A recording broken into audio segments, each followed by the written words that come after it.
Saudações, muito boa tarde, quinta-feira, 3 de outubro de 2024. Estamos começando mais uma edição do nosso programa, do nosso podcast. Na verdade, o episódio de número 5 do Pod Wincast, do estúdio Wincast.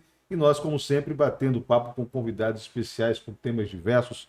E hoje a gente recebe aqui nos nossos estúdios, para conversar conosco nesta tarde, noite, manhã, o horário que você acompanhar o programa, que também está ao vivo no nosso canal no YouTube, está na TV Diário do Sertão, para todo o interior do estado, Cajazeiras, Souza, o Sertão acompanha a gente agora. A gente recebe Lúcio Flávio Vasconcelos, professor titular da Universidade Federal da Paraíba, UFPB, onde leciona as disciplinas História da América Latina Colonial e História dos Estados Unidos. Fez pós-doutorado no Centro de Estudos Sociais da Universidade de Coimbra, doutorado em História Social na Universidade de São Paulo, USP, mestrado em História Econômica na Universidade de São Paulo, USP, especialização em Ciência Política no Instituto Universitário de Pesquisas do Rio de Janeiro, além de graduação em História na UFPB. Autor dos livros O Enigma Chavista, Hugo Chávez e a Democracia Radical na Venezuela e Paraíba Colonial, Guerras, Resistências, ou melhor, Resistência Indígena e Domínio Imperial. O Lúcio também é colunista do blog de notícias Política por Elas. E nós, inclusive, já temos aqui em nossas mãos o exemplar do livro Paraíba Colonial e a gente vai à saudação inicial, né, os cumprimentos do Lúcio, e a gente vai conversar inicialmente sobre este livro que foi lançado o ano passado, mas lógico, como a gente está aí com a política, as eleições 2024, municipais batendo na nossa porta, domingo é dia de eleições, a gente vai conversar sobre, claro, o cenário atual na Paraíba, em particular na nossa capital, João Pessoa, o Lúcio, que também, claro, milita na política paraibana há anos. Lúcio, muito boa tarde. Seja bem-vindo ao nosso Pod Wincast. É uma honra, um prazer, Bertrand, estar aqui para a gente bater um papo a respeito do que nos move, que é a história e a política, né? Perfeitamente.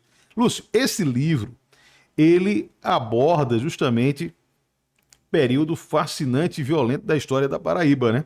O livro trata da luta, das resistências dos potiguaras e os tapuias, né? Ao Do domínio sertão, do Império Colonial Isso, Português, é o livro que foi lançado ano passado. Como foi, né? Você teve também o primeiro lá, o Enigma Chavista, mas vamos falar especificamente dessa obra, que é a mais recente, que foi lançado o ano passado.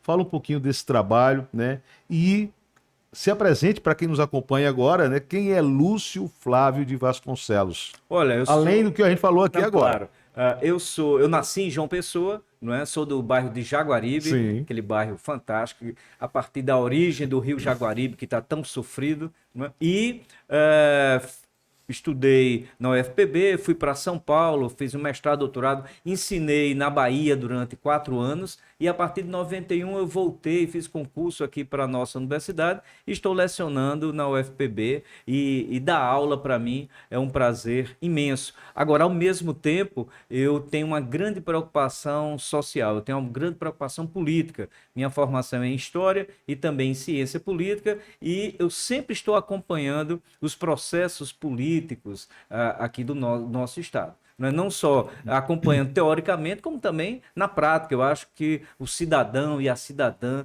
têm essa responsabilidade, né? E nós estamos aí há poucos dias do pleito, né? Da eleição, no próximo Sim. domingo, e são 223 municípios nosso estado, e aí nós estamos na reta final e os candidatos estão buscando conquistar os corações e mentes de nós eleitores. E é um processo interessante para a gente discutir um pouquinho. Lúcio, você é militante, né, do PT, inclusive. Daqui a pouco a gente vai falar sobre isso. Esteve fazendo parte da gestão Ricardo Coutinho, né, chefe de gabinete, se não me falha a memória. Exatamente, não é isso? exatamente. A gente vai falar do livro e vai falar justamente... Isso aqui é muito importante porque a galera hoje está muito aqui, né, Lúcio? Muito, tudo é internet. Tudo está na internet. O livro está na internet? Ainda não, mas ele está disponível na Amazon. Quem quiser comprar em forma de virtual, né? Então tem a possibilidade do famoso e-book. E-book. Tá lá na Amazon, é mais barato, né? E também tá em papel nas livrarias aqui, principalmente na livraria de Seu Luís e a livraria Sebo Cultural. Sim, do Sebo Cultural. Isso. E aí, nesse livro, eu estou vendo aqui já que nós temos, inclusive, o prefácio, né, do Do grande poeta. Ranieri Dantas de Abrantes, que Isso, fez uma poesia isso, O isso. professor Lúcio Flávio, elegante e atencioso, convidou este poeta, aprendiz opinioso, para o prefácio da obra de historiador grandioso. Dele mesmo, historiador, professor estudioso da história da Paraíba, forte tema audacioso período colonial, recorte condencioso. Fiquei deveras honrado pelo convite a mim feito, pego com grata surpresa, tal poeta Ranieri, que é de Souza, é do sertão da Paraíba, Isso. né, filho do comerciante João Gonçalves de Abrantes, da poetisa Cremeilda Dantas, eu ouvi falar nesse casal, viu? Aham. Né? E é professor também da rede pública e está aqui. Né?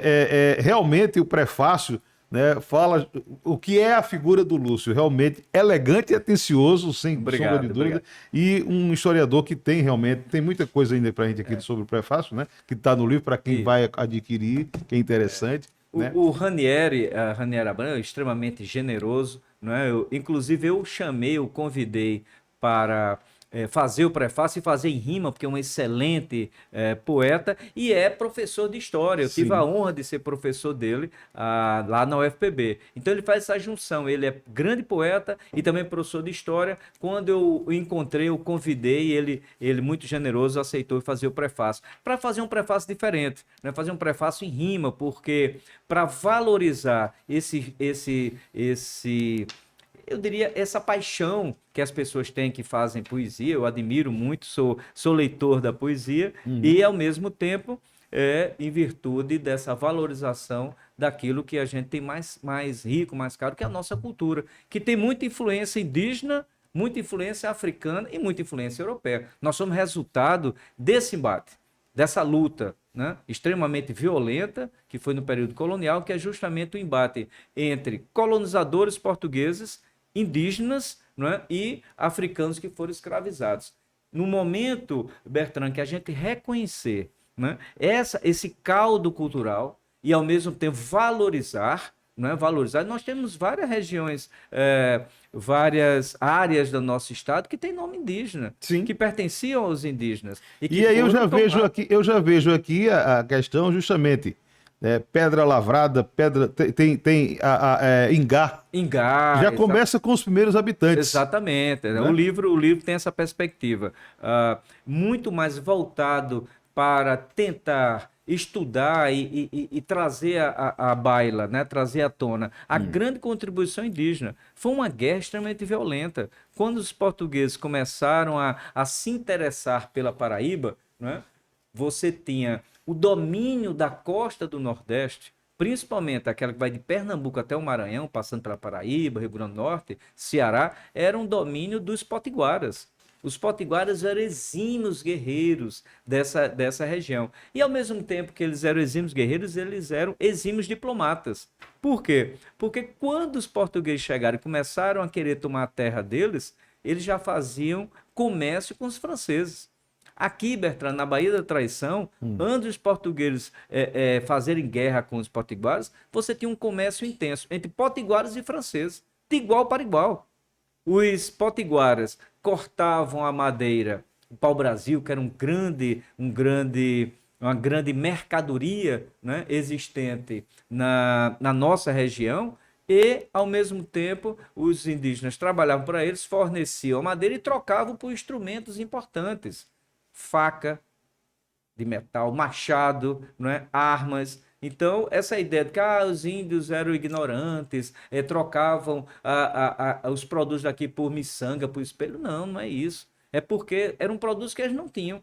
Os nossos indígenas, os povos originários aqui do Brasil, não tinham metalurgia. Seus instrumentos de trabalho eram de pedra e madeira. Sim. Quando os franceses foram os primeiros a chegar aqui na costa, né, da Bahia Traição, eles estabeleceram um contato com esses potiguaras. Quando é que começou a guerra mesmo? é justamente quando os portugueses não só queriam retirar o pau-brasil, mas principalmente queriam a terra para produzir a cana-de-açúcar.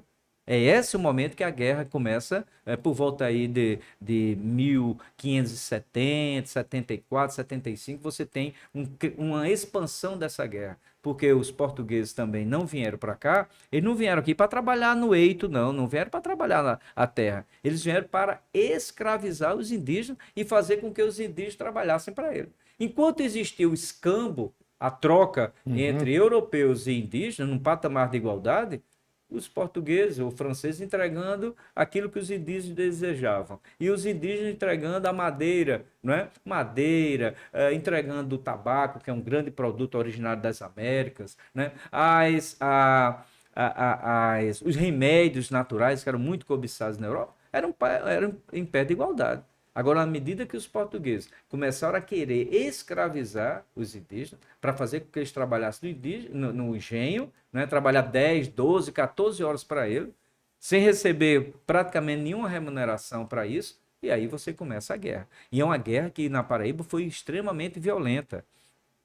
A guerra aqui no nosso litoral, que vem na região de João Pessoa, né, até a Baía da Traição, onde se deu a guerra contra os potiguaras com muita intensidade, durou de 74 até 99. Uma guerra de extermínio. Né? Uma guerra de extermínio com os potiguaras. E foram 4 expedições para que os portugueses conseguissem vencer os potiguaras. E só venceram a última, sabe por quê? Porque os portugueses se aliaram com os tabajaras. Os tabajaras eram inimigos históricos dos potiguaras, os tabajaras se uniram com os portugueses, e aí sim, as técnicas de combate, né, as estratégias que os indígenas usavam, os tabajaras colocaram em prática contra eles. Contra os potiguaras. Foi nesse momento que os portugueses no popular, venceram. Eles sabiam as técnicas, as manhas, as manobras, as estratégias.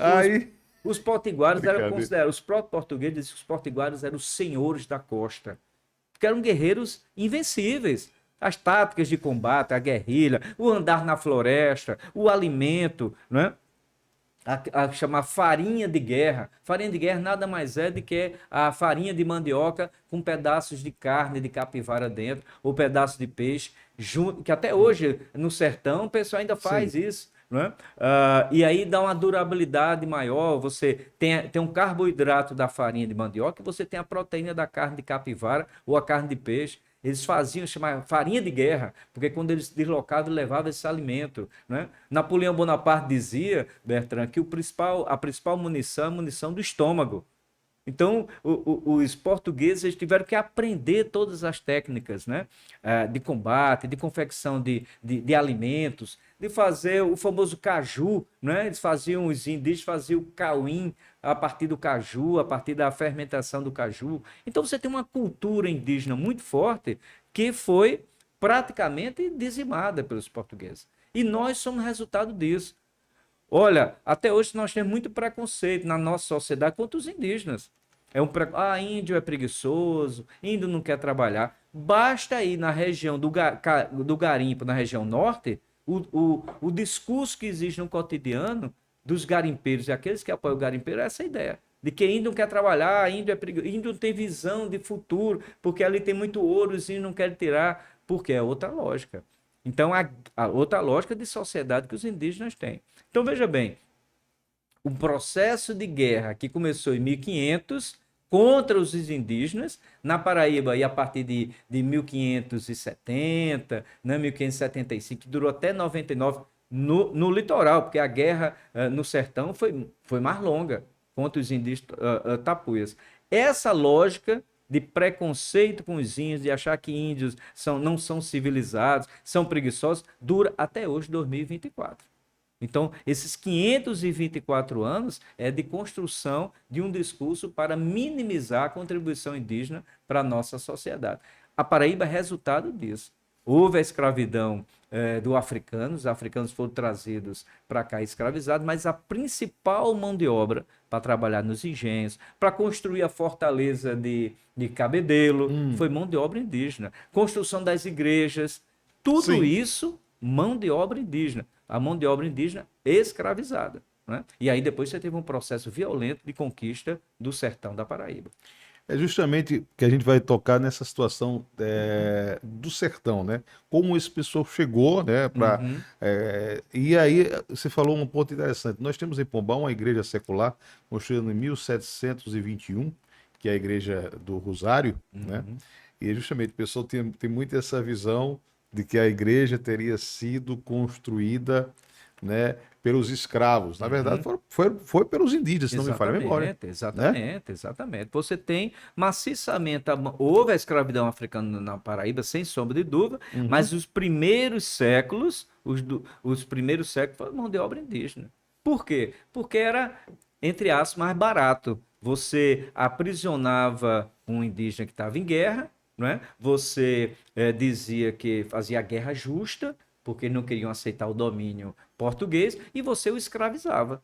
Agora, depois que eles foram sendo dizimados, foi diminuindo a sua quantidade, eles foram fugindo para o interior, aí você tem a introdução do trabalho do africano escravizado. Mas, inicialmente, os 100 anos primeiros, você tem maciçamente o trabalho indígena sendo utilizado em todas as obras, em Em todas as todas. construções. Os portugueses não vieram para cá para trabalhar no pesado. Eles vieram com o desejo, a ambição e concretizaram a questão de ser dono de engenho. Então, os engenhos aqui, os primeiros engenhos, que no período da colonização, era de domínio, era de posse dos portugueses, que obrigavam os indígenas a trabalhar para ele. Vamos chegar no sertão, para a gente Vamos conhecer um lá. pouquinho dessa história Aham. também, né? Como realmente, e aonde começou esse processo justamente no sertão? Olha, Propriamente dito, no Alto Sertão, na nossa região, você sabe. isso. É extremamente interessante, porque primeiro você tem no litoral da Paraíba a extração do pau-brasil. É a principal riqueza. Só Sim. que a destruição foi sistemática. Se destruiu toda, se arrancou todo o pau-brasil. Em seguida, né, o Portugal começou a plantar, a incentivar o cultivo da cana-de-açúcar. A cana-de-açúcar, Bertrand, nos séculos 16, 17, 18, é como petróleo hoje. Era a principal riqueza da Europa. Quem produzisse açúcar ficava rico. Né? Então, não é à toa que os holandeses vieram e fizeram a guerra do açúcar para controlar essa região. Mas tem uma questão: o litoral começou a ser extremamente voltado para a cana-de-açúcar, num período que não tem arame farpado. Veja só, ora, o segundo produto começou a ser a criação de gado. Em 1701, olha só, o rei de Portugal determinou, foi um decreto, né, estabelecendo que o gado tinha que ser criado, não podia ser criado no litoral. O gado tinha que ser criado no mínimo, 10 léguas, isto é, em torno de 60 quilômetros do litoral. Então o gado, por quê? Porque o gado estava brigando, estava consumindo, estava pisando, né? A quantidade de gado aumentando, cana-de-açúcar não poderia trabalhar junto, não podia ser duas culturas semelhantes. E aí você tem um processo a partir de 1701, um incentivo, aliás, mais do que um incentivo, uma obrigatoriedade do gado caminhar, do gado ser criado na região do interior de todo o Brasil, não é? 1701 foi estabelecido esse decreto régio, né? E aí você tem o gado indo para o interior. Ora, e o gado, vocês sabem, ele precisa muito de água. Os currais que foram, os primeiros currais, né, eles começaram a ser nas margens do rio Piancó, né, Sim. dos grandes rios. Por quê? Porque o gado precisava de muita água, uma região que o semiárido tem uma certa dificuldade, e aí começou uma guerra extremamente violenta. Por quê? Os índios do interior, chamados tapuias, são várias, os cariris, tararius, você tem várias tribos, mas chamados genericamente tapuias, né? Esses indígenas, eles estavam acostumados à caça da ima, que ainda tem no interior da Paraíba, né? Em criatórios. Você tem a caça ao tatu, aos bichos que existiam para alimentação. Quando o gado começou a chegar, e não, você não tinha cerca, o gado é criado, como até hoje, muita Sem solto, soco, sem certo, cerca, tudo sem solto. cerca. Aí os indígenas olharam aquele animal pastando junto do rio, tome flechada para comer. Ele não tinha noção da propriedade privada. A população indígena não tem essa noção. Ah, o gado pertence ao índio X. Não. Eles eram grupos caçadores e coletores. Eles viram um gado chegando, bebendo água, estamos com fome, flechado. Fizeram isso durante 5.000 anos. Eles têm ocupação aqui no Nordeste de mais de 5.000 anos. Registro deles. E aí, o que é que os portugueses disseram? Olha, eles estão roubando o nosso gado. E aí começa uma guerra de extermínio. Na medida em que, inclusive, tem uma grande guerra que envolve o interior, o sertão da Paraíba, o sertão do Rio Grande do Norte, chamado por Guerra dos Bárbaros ou Guerra de Açu, né? Você tem uma determinação assim. Então, a ocupação do sertão se dá principalmente mediante a expansão do gado, e essa expansão do gado vai sendo paralelamente ao extermínio dos índios tapuias. Os grupos cariris, os tararius, todos esses foram dizimados, porque é uma guerra que é extremamente violenta. Nós temos documentos, né, do governador-geral do Brasil, mandando para o governador do Rio Grande do Norte ou da Paraíba, exaltando que bom que vocês degolaram. Está no livro. 60 índios bárbaros. Nós temos que destruí-los. Porque é uma guerra. Os índios estão querendo sobreviver. É fome. Vai chegando o gado, eles vão querer caçar. E aí os portugueses, olha, eles estão roubando o nosso gado. Eles não tinham, volto a dizer, a noção de propriedade privada. Então você tem a conquista do sertão, principalmente nas margens dos grandes rios, onde foram formados os grandes currais, né? Você tem aí uma ocupação do território e, paulatinamente, uma destruição, uma eliminação dos indígenas. Mais da metade do livro é justamente ressaltando a importância dos potiguaras para a nossa história, que hoje estão reduzidos na região da Baía da Traição, né? Mas a resistência foi tamanha que eles conseguiram aquela região. Você tem a primeira parte do livro trata justamente dos potiguaras, e depois, na conquista do sertão, trata dos grupos indígenas que ocupavam, que é de outra etnia, outro tronco linguístico, né? Inclusive os potiguaras eram inimigos dos tapuias, e os portugueses aproveitaram muito isso, Bertrand, porque eles iam fazendo o que os romanos bem faziam, dividir para reinar, jogavam um grupo contra outro. Né? Então você tem uma segunda parte, a partir aí do século de 1701, né? Uma conquista sistemática, né, do sertão mediante a expansão do gado. Então essa, em grosso modo, a conquista do sertão se dá mediante a expansão da cultura, do criatório de gado, de todo tipo de gado, o carneiro, o bode, o vacum, enfim, você tem essa estruturação. Então, na nossa Paraíba, nós só temos atualmente a Baía da Traição, né? Onde Isso. a gente, digamos, tem essa manutenção de uma. Na verdade, acho que tem mais de uma tribo lá. Tem várias Várias tribos ali na a Baía central. da Traição que resiste. Você tem um grupo Tabajara que está buscando a sua identidade na região dali do Conde, Alhandra, tá certo? Porque os Tabajaras, depois que eles fizeram guerra com os potiguaras e os portugueses haviam transformado eles em aliados, né? Os designaram para aquela região do Conde, Alhandra, tá? E os potiguares ficaram reduzidos, como eles chamavam, né? A redução ali na região da Baía da Traição.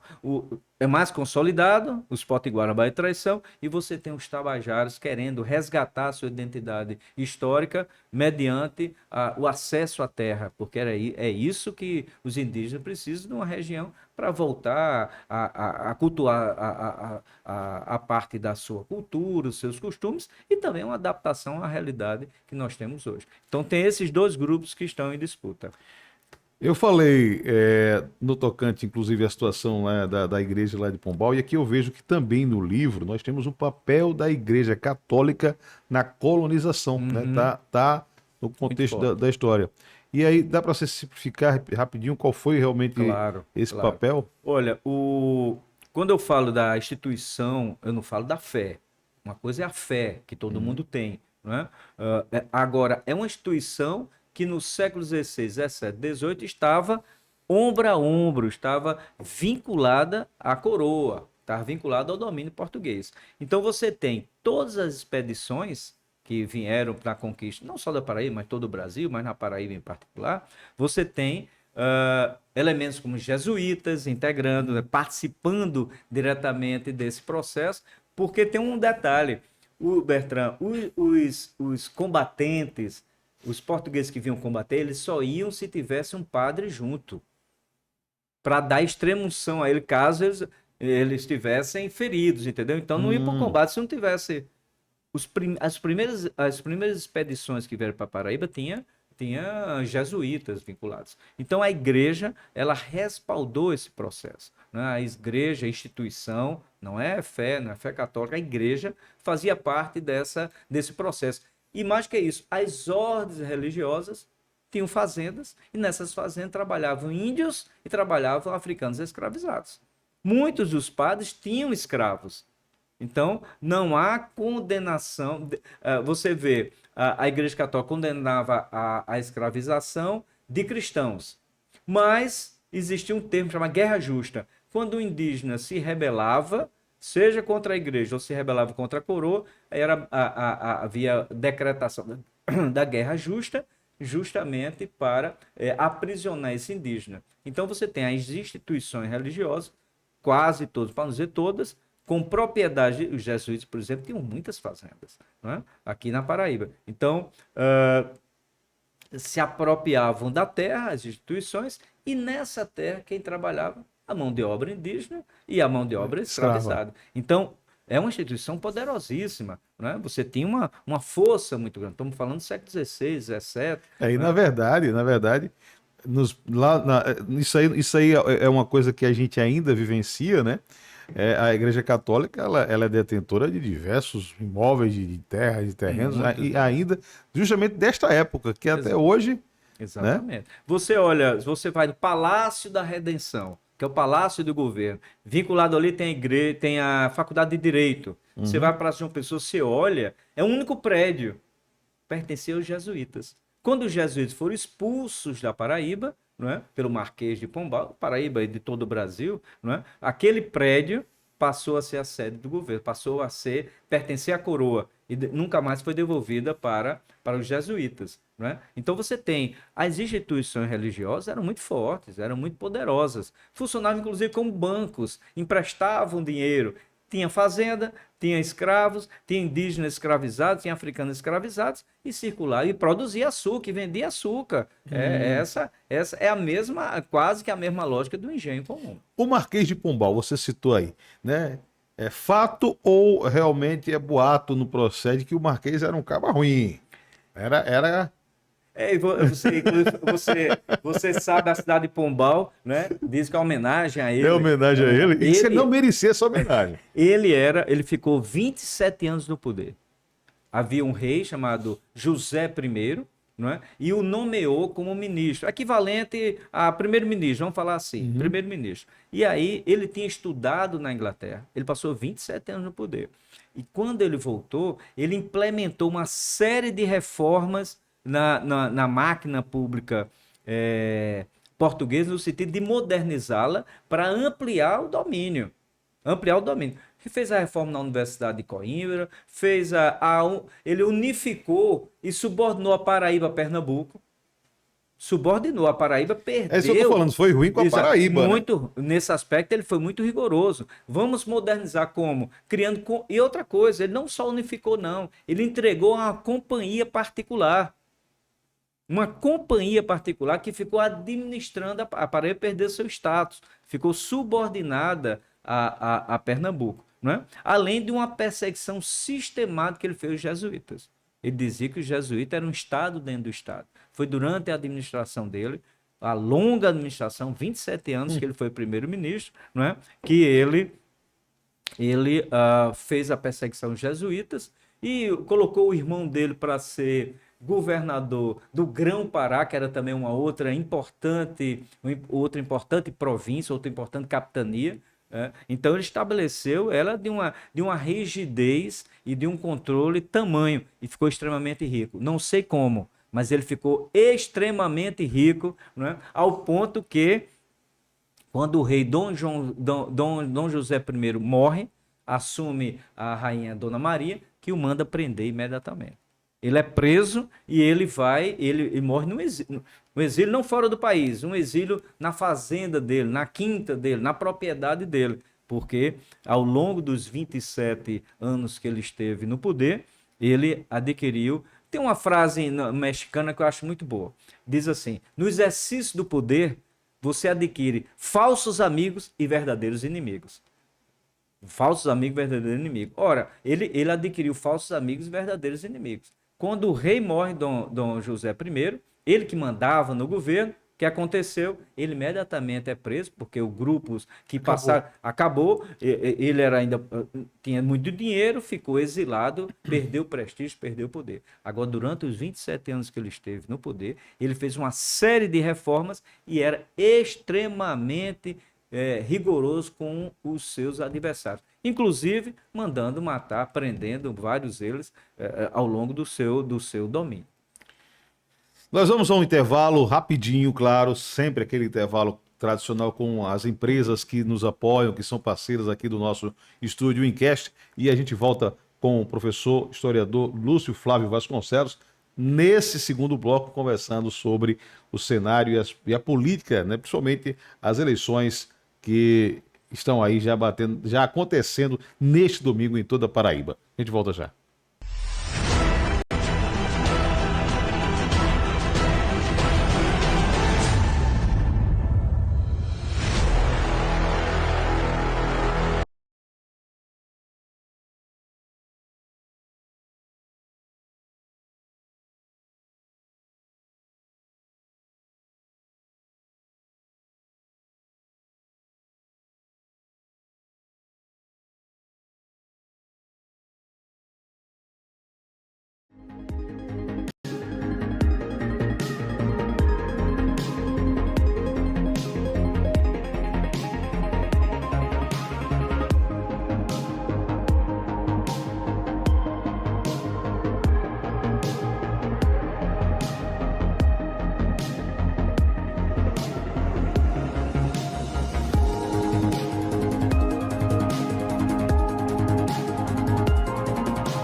De volta já com o nosso Pódio Incast no 5º episódio, conversando com o professor historiador Lúcio Flávio de Vasconcelos. E nesse segundo bloco e último do programa, a gente vai justamente conversar sobre o cenário da política na Paraíba, né? Principalmente nesses últimos anos também, uma breve avaliação. E você sabe que o nosso programa está sempre acontecendo, sempre levado ao ar toda quinta-feira, ao vivo no canal no YouTube, a partir das 15h30 e também pela TV Diário do Sertão para todo o interior da Paraíba. Lúcio, você, claro, é militante, participa ativamente da política da Paraíba ainda, né? Esteve como chefe de gabinete no governo Ricardo Coutinho. E aí a gente já vai poder voltar um pouquinho no tempo e lembrar, infelizmente, do episódio, né, que aconteceu com o ex-governador Ricardo. Ricardo, que passou 8 anos no governo da Paraíba e que deixou marcas importantes, né, na sua administração. E aí a gente teve aquele episódio, né, da operação, né, que tem várias denúncias, não só contra Ricardo, né, e contra pessoas que faziam parte da gestão. E a gente vivenciou isso esta semana no governo Cícero Lucena, com a presença da Polícia Federal, com a prisão da sua esposa, a Laura Emília, e aí o Cícero atribuiu a perseguição política, e aí a gente também pode fazer uns comparativos, né? O que a gente vê hoje, o que a gente viu no passado, né? Você como é que se faz essa avaliação? Ricardo realmente foi perseguido? Ricardo foi injustiçado com essa situação? E Cícero e Laura Emília, nesse momento também, né? Como é que se faz? São situações, claro, extremamente diferentes, mas a gente sabe que o Brasil e a Paraíba também não está de fora desse cenário. É denúncia atrás de denúncia, né? De esquemas de corrupção, de série de irregularidades nas gestões públicas. Como é que você vê essa Olha, situação, em esses primeiro lugar, quadros? eu acho que cada caso é um É um caso. caso. Cada caso é um caso. E ele precisa ser devidamente apurado. Vamos só relembrar a questão de Lula, não é? Também de Lula Lula. foi extremamente denunciado, a questão da Operação Lava Jato, não é? Que é uma operação que, inclusive, identificou, né, que havia agentes públicos da Petrobras, inclusive devolveram dinheiro. Se eles devolveram Uhum. é porque tinham tirado. Severo e outros mais devolveram milhões. Não é? O próprio presidente Lula chegou a ser preso, passou mais de 500 dias preso, e depois a gente viu uma reversão nesse sentido por parte do Supremo. E a gente viu a utilização política do caso pelo próprio juiz federal. O Sérgio Moro conduziu E olha, Sérgio Moro, logo depois, né, de todo o processo contra Lula, virou ministro da Justiça do principal opositor de Lula. Sim. Sérgio, do presidente Bolsonaro. Depois ele saiu e virou senador. Então veja a trajetória, né, política. Eu não consigo separar as questões jurídicas das questões políticas. Eu não sou jurista, eu não consigo analisar. Mas a gente sabe que todo o processo ele tem uma politização. Ora, tem uma politização porque, para os adversários, não é? O que é que eles fazem? Eles exacerbam, é uma estratégia política que todos usam, esquerda, direita, centro, usa isso, não é? Exacerba essa denúncia e, é claro, transforma a denúncia em punição. Veja bem, uma coisa é a polícia, o GAECO, não é, fazer a investigação sobre. Eu não vou entrar no mérito do Calvário porque eu não tenho elementos jurídicos. Agora, o fato é, de lá para cá, eu acho que 5 ou 6 juízes se arvoraram sem condições de julgar o caso da Calvário, 5 ou 6, e aí está no limbo. Você teve a denúncia do GAECO, do Ministério Público Estadual, que efetivou todo o levantamento, todo o processo, né? Você tem uma decisão, salvo engano, de um desembargador em torno disso, né? Inclusive decretou a prisão de Ricardo. Ricardo ficou preso um dia, mas você tem de lá para cá 5 ou 6 anos que você não tem o julgamento. Para o bem ou para o mal, para o certo ou para o errado. E aí você me lembra a situação de 2018 do prefeito Dinaldinho Vanderlei em Patos. Dinaldinho do nada foi caçado, a cidade, aquele alvoroço todo, e até hoje Dinaldinho não foi julgado, né? Exatamente. E foi afastado e acabou. Exatamente. Patos teve 5 prefeitos. Uhum.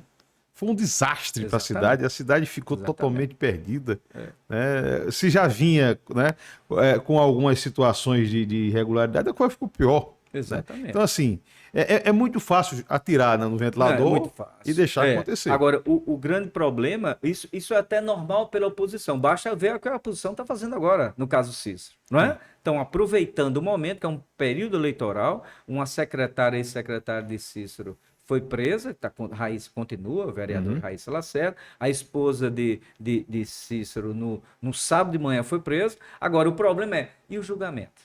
Quando ocorrerá? Não é? Inclusive já aconteceu, né, de que a prisão foi ilegal. Uhum. Né, já tá... O pleno, né, Tribunal Regional Eleitoral disse que foi ilegal. Então, veja bem, eu acho que Depois de uma situação vexatória dessa é ilegal. Não, e fica maculado, né? Você vê, o que aconteceu em 2020, Ricardo Coutinho, candidato a prefeito, e toda a política, toda Porque a só estoura política, nas vésperas das eleições. não é coincidência. Não é coincidência. Além do bem e do mal, do certo ou errado, do esquerdo ou direita, não é isso. Eu acho que macula a imagem do candidato, não é? Macula, e depois você tem uma morosidade da justiça em julgar e até às vezes nem julgar. É necessário que a Operação Cavalo tenha a sua conclusão, Sim. não é? Que é o julgamento e punição daqueles que de fato cometeram equívocos, cometeram crimes.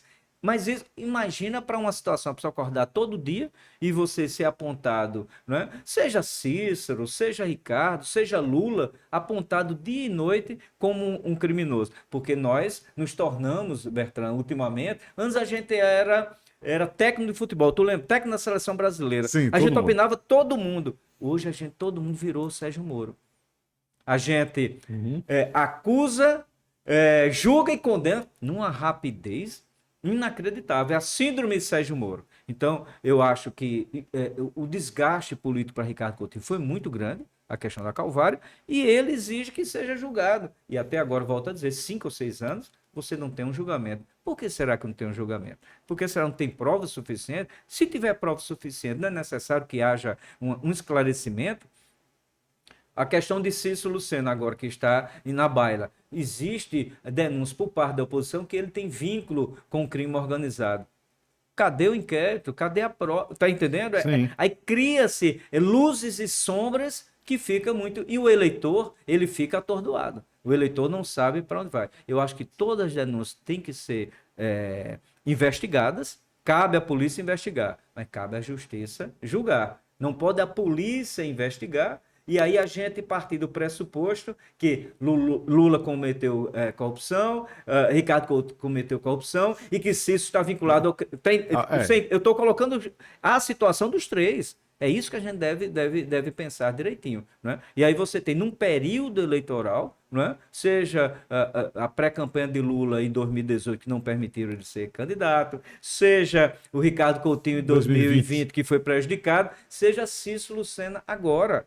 Não é? Fica sempre aquela nuvem, fica sempre pairando uma acusação e nós, comuns mortais, quando há investigação da Polícia Federal, a gente parte do princípio que a pessoa já é criminosa. Eu sempre acho que o benefício da inocência deve ser apresentado, não é? Deve ser o principal indício e a justiça tem que ser mais célere. O prejuízo pessoal, político, emocional de um cidadão, não me importa a matriz ideológica dele, é um prejuízo muito grande.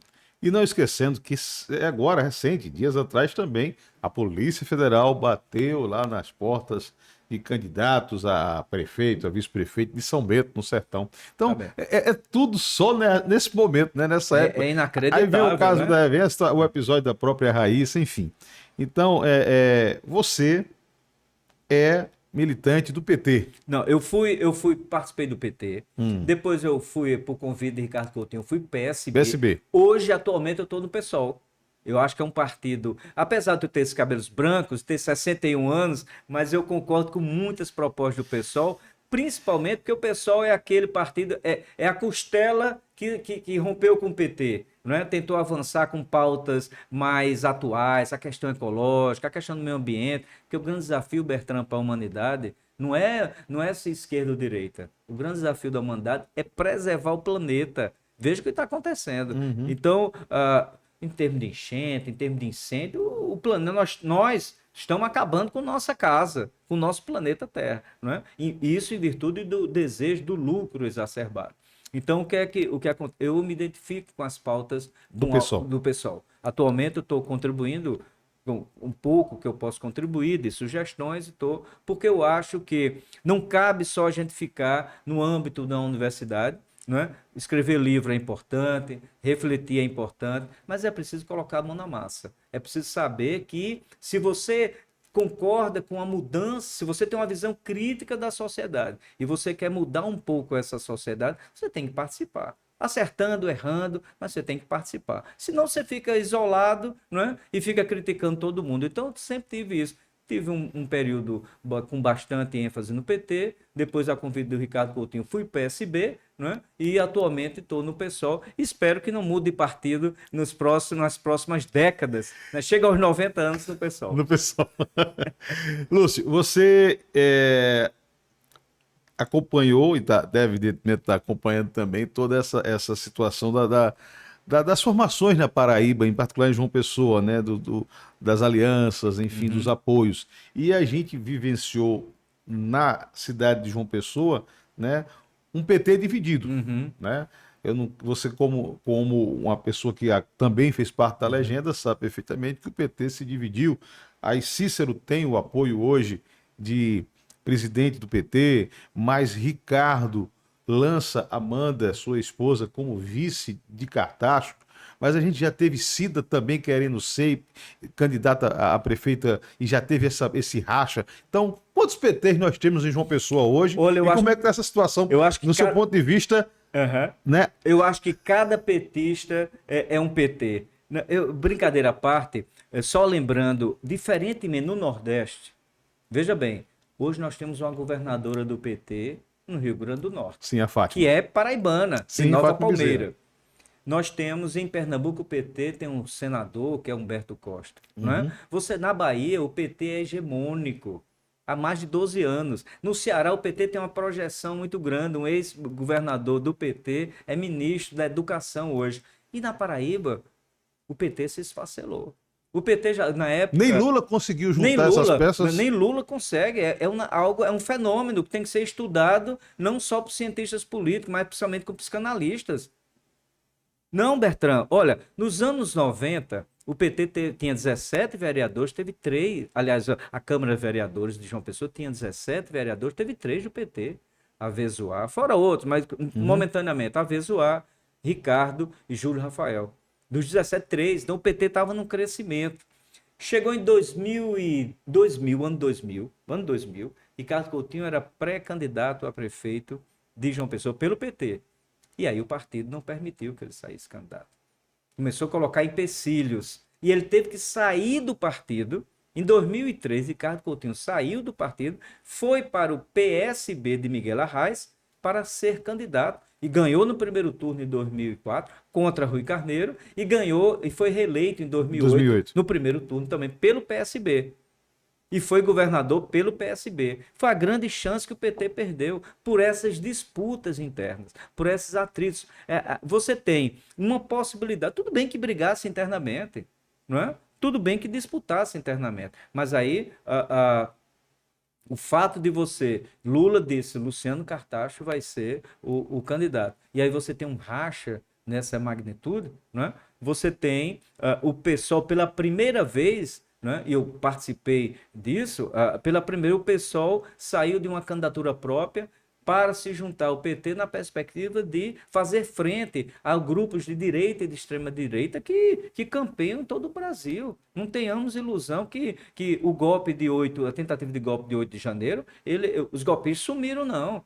Nós temos temos que fazer uma frente de esquerda, né? E aí o pessoal foi apoiar, com dificuldades internas, discussões internas, foi apoiar a candidatura do PT, não é? Independente se seria Cida ou Luciano Cartacho. Porque nós tínhamos aqui em João Pessoa sempre o Tássio como candidato Exatamente. a prefeito. A prefeito ou a governador. A governador Tássio sai agora candidato a vereador e com possibilidade de chegar lá. E fazendo apoio a Cartacho. Porque a política é isso. A política, se você achar que sozinho, na sua pureza, você vai ganhar, não. Como é que Ricardo Coutinho ganhou o governo e fez um bom governo a partir de 2010? Numa aliança com Efraim Moraes. Sim. Uma aliança com Cássio. Com Cássio também. 2010, porque todo mundo lá. Ora, e Lula? Porque Lula foi... Quem era o principal crítico do PT? O PSDB, o Geraldo Alckmin, era o principal crítico, né? Construiu a sua trajetória de sucesso em São Paulo. O Alckmin foi 4 vezes governador, né? Mediante a crítica ao PT. Mas os dois perceberam que era necessário para enfrentar uma força, que é uma força muito significativa, que é o bolsonarismo. Somaram forças, né? O Alckmin com Lula. Ora, Lula em 2002, ele foi eleito presidente, se aliando, sabe qual partido? PL. O vice de Lula, o empresário mineiro, Zé Alencar, é do PL. Da Coteminas. Exatamente, um grande empresário. E Lula, foi aí que Lula venceu, porque Lula foi candidato... Foi pelo PL, é verdade. PL, é. Era o PL. Lula foi candidato a presidente em 89, perdeu. Foi candidato a presidente em 94, perdeu. Primeiro turno, foi candidato a presidente em 98, perdeu. Ora, aí ele mudou. Ele disse, olha, eu tenho que... Porque a esquerda... E olha que eu sou uma pessoa de esquerda, mas o Brasil não é formado só de gente de esquerda, não. Se você for desse raciocínio, você fica isolado. Você tem que compor com as forças, que são forças importantes. Lula decidiu isso em 2002, não é? Então, Ricardo Coutinho ganhou o governo em 2010 e fez, reconhecido por opositores e aliados, um excelente governo, os 8 anos, aliado com Cássio, aliado com Efraim Moraes. É assim que se faz política, né? Aí o que acontece? Internamente, o PT, né? E olha que eu conheço a companheira Cida, nós somos militantes dentro da universidade há 40 anos, eu os conheço desde 1984, campanha das diretas já. Cida Ramos, Luciano Cartacho, Lucélio, então são 40 anos, eu os conheço, né? Politicamente, respeito todos, mas você não pode ter um candidato e aí você não apoiar. Né? Isso enfraquece internamente, enfraquece internamente. A disputa, né, ela só levou a enfraquecer o PT. Enquanto, e aí você olha, Pernambuco, eu falei, Bahia, Ceará Rio Grande do Norte. Rio Grande do Norte, o PT alcançou altos graus de importância e penetração, capilarização na sociedade. E aqui não. Nós temos um deputado federal, não é? E veja quantos deputados estaduais nós temos. Só temos um vereador do PT, não é? Na Câmara entre 27. Alguma coisa está errada, não é? Alguma coisa está errada em termos de política. Você tem que ter as disputas internas, são importantes. Agora, você também perder, não vou participar mais do jogo. Aí não pode. O PT, na verdade, na sua visão, ele pode ampliar na Câmara ou vai continuar apenas com uma representatividade? Olha, eu acho que tem chance de ampliar. Nós temos atualmente 27 vereadores. Nós vamos passar para 29, são mais 2 vagas, né? A disputa por nossos votos está violenta, né? Na cidade. Mas há uma possibilidade. Eu acredito que uma frente que foi formada em PSOL. E olha, tá na legenda PCdoB, PV, PSOL, PT, tudo junto, rede, tudo na mesma, né? Há uma possibilidade de crescimento. Agora, é essa última semana, 50% do eleitor, né, e 50% do eleitorado, na média, não sabe em quem votar há uma semana do pleito. Essa semana que se decide. Agora, essa semana é que os vereadores terão a oportunidade de convencer o eleitor. Porque até então, até semana passada, o eleitor está pensando quando na prefeitura, mas principalmente no seu dia a dia, na sua sobrevivência, né? No seu ganha-pão. Essa semana é o que é o grande desafio. Cabe às candidaturas de esquerda tentar convencer os eleitores sem radicalismo, sem sectarismo, sem agressão, mas apresentando aos eleitores e eleitoras a possibilidade de fazer uma cidade diferente, fazer uma atuação na Câmara de Vereadores diferente. E aí cabe a eles convencer esses eleitores. Eu acredito que há uma possibilidade, né?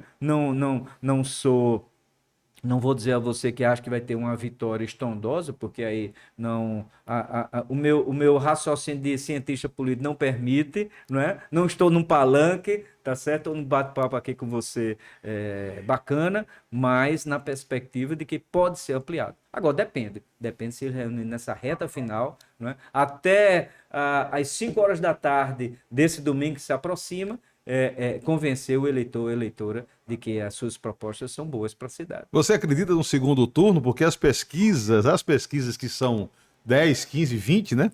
Todo dia tem uma pesquisa, dizem que não vai ter o segundo turno.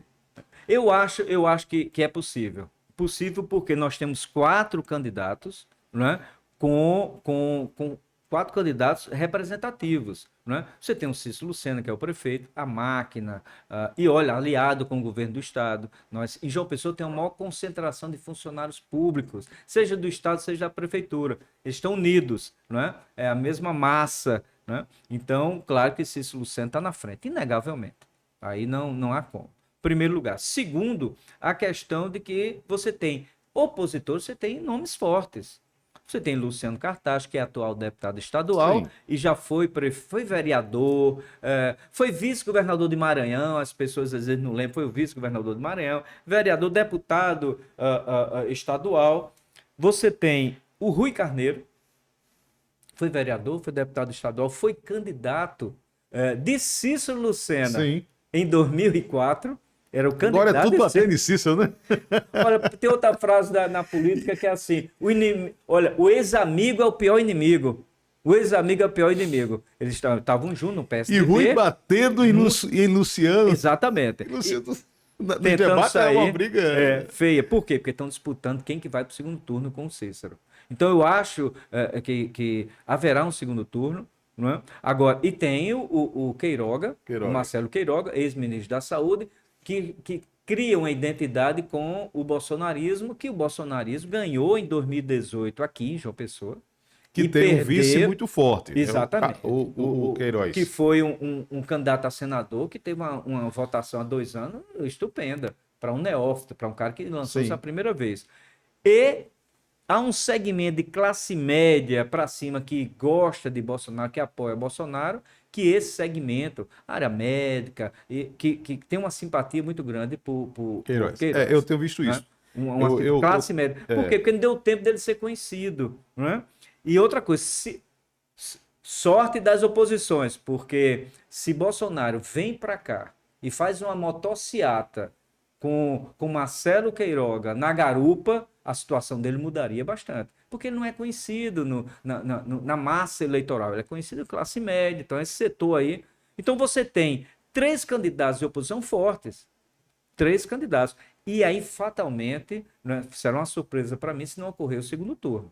Se não ocorrer o segundo turno. Porque esses candidatos, esses 3 candidatos de oposição, estão tendo um desempenho bom nos seus determinados setores, né? E estão numa linha de ataque a Cícero muito forte. Somado a isso, as denúncias de crime organizado, de vinculação a isso, não estou dizendo que ocorre ou não, mas de certa forma macula politicamente a imagem de Cícero. Não é? A prisão da ex-secretária Raíssa Lacerda, que continua presa, a prisão da esposa, né, que criou um clima muito desfavorável a Cícero, isso pode levar a que o eleitor opte para o segundo turno. Eu acho que isso é bacana, é importante, porque aí possibilita que vai ser um contra outro. Aí você não tem vários candidatos, você vai ter mesmo tempo de propaganda e aí você vai poder comparar o eleitor quem é melhor para a nossa cidade. Resta saber se a gente tiver aqui um segundo turno, Cícero e Rui, como é que fica Cartacho? Neutro? Pois é. Ou Cícero e Cartacho, como é que fica Rui? Exatamente. E como é que fica Marcelo Queiroga? Com seu. Tiver 10, 15. Quem tiver 10. Olha, mas eu estou falando porque os dois estão se gladiando sempre. Mas olha, na política você é agradecido pelo futuro. Então o que acontece? Haverá uma composição, eu acho, bem mais próxima de Luciano Cartacho com Rui, ou vice-versa, né? De que com Marcelo. Mas no cálculo político da vitória, eu acho que é possível uma negociação. Eu acho que é possível. Conversamos no nosso podcast de hoje com Lúcio Flávio de Vasconcelos. A gente vai encerrar esse nosso bate-papo na expectativa, claro, de que ele possa voltar em outros programas, a gente possa trazer outros assuntos, outras novidades. E de cara a gente já agradece aqui prontamente por ele ter aceito o nosso convite, por estar conosco nessa tarde, nesse bate-papo, falando de história e falando de política, né? Que se casam bem, né? Obrigado, Lúcio. Eu que agradeço a oportunidade e um forte abraço para você. Próxima semana tem mais Podcast ao vivo no nosso canal no YouTube às 15h30.